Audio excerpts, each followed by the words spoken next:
Hi, Deane. Is that Richard? Yeah. No, it's Paul. Oh, Paul. Hi, Paul. Hi there, from Canada, Toronto. Yeah. When we talked last week about trauma, I was wondering because I've taken a lot of trainings with Gail and Katie Hendricks dealing with breath work, Right. how to improve breath work through birth trauma, and also something called trauma release exercises. And what's really interesting with Trey is that you start really releasing the psoas muscle, almost like to tire it out.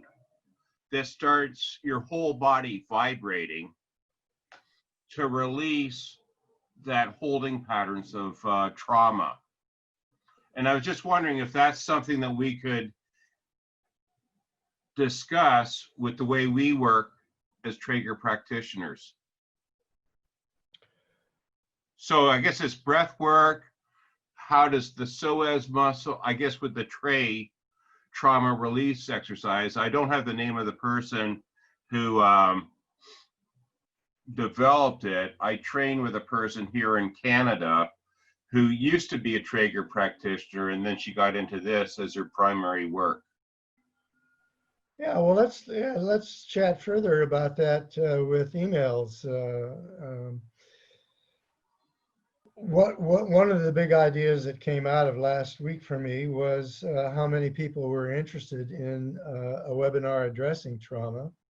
And my wife has been deeply involved with that. I know Fawn has studied for many years with Peter.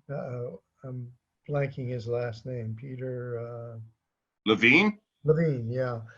And others have had their experience with that. So I see that as something to develop for a future, not too far in the future, webinar to address how our work does address trauma, because I think we've got one of the best safe, slow, contained atmospheres in our physical work and our mental work to invite that kind of unpacking of things that have gotten people frozen and jarred and tied up and reactive through decades of their lives.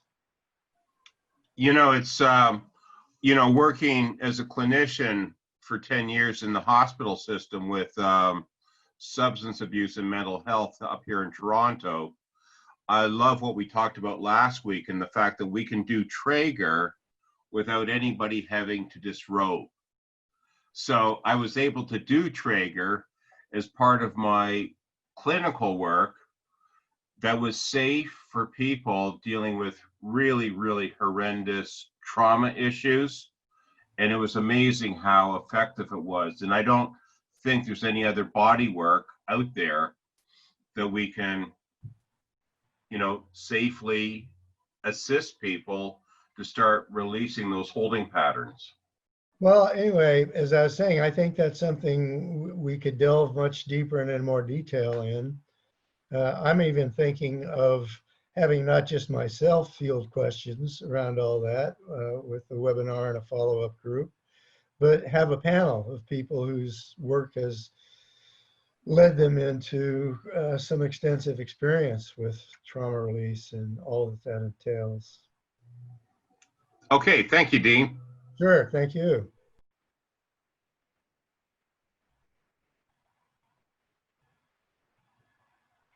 Anybody? I do have a question, Deane. Yes, I'm Rita. Hi. I was thinking about addiction, but not about addiction with smoking or alcohol, but addiction that would be within ourselves. Yeah. So addiction of, eating my nails or, rolling my hair, and yeah. I'm not even aware that I'm doing that, or the addiction to adrenaline. Yes. Well, addiction is, as you suggest, far broader topic than just the self-medicating drugs that we are used to thinking about with addiction. I think one of the fascinating things, well, you mentioned adrenaline addiction, and that is so pervasive in our culture and in our societies. The pumped up alpha personality that just doesn't feel like they're on their game unless they're constantly drenching themselves drip, drip, drip with adrenaline, so they feel, yeah, you know.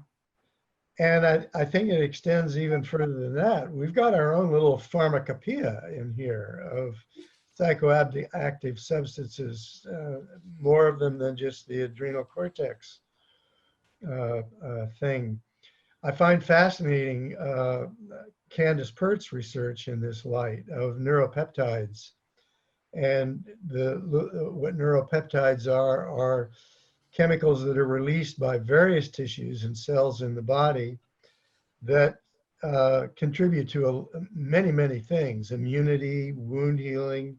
But one of the very fascinating things I found about her work was that they also enter the central nervous system and have a great deal to do with triggering particular emotional states. That if you give a peptide that is released during anger to somebody who's not angry, they'll get angry.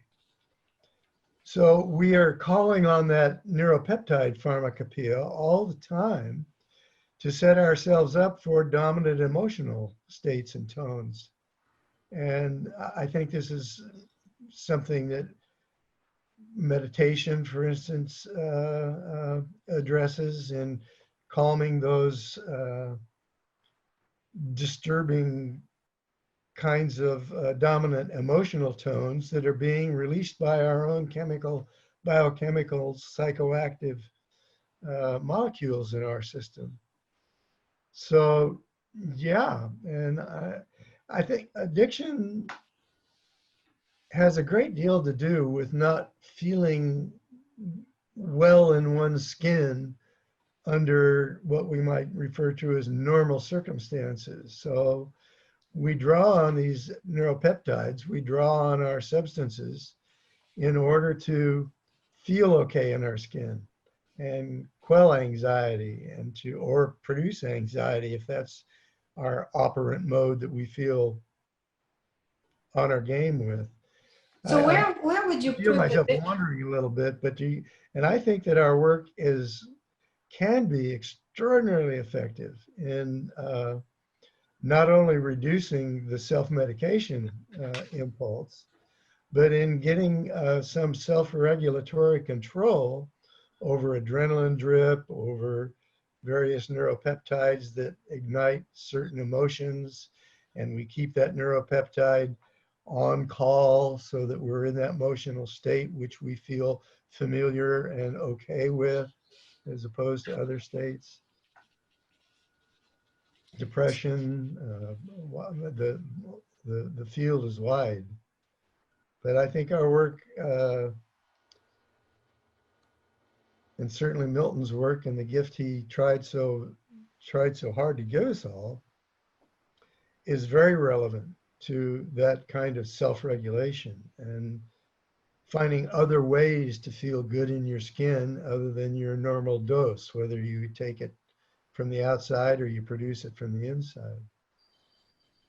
so where would be, for you, where would be the fine line, or what would be the difference between a habit, say the habit of eating my nails, and an addiction of needing it to calm me down? Right. Well, chewing your nails it operates somewhat like a substance, doesn't it? That it's a.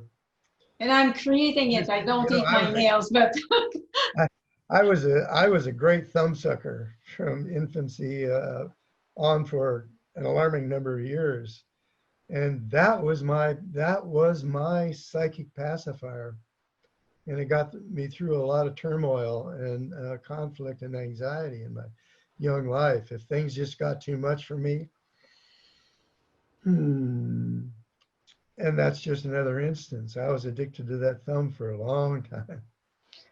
And it worked. It helped. Yeah, so when it doesn't create a downside, Right. we don't have to stop that. I mean, it's not a goal. Well, for me, finally, the downside was just embarrassment in public. Right.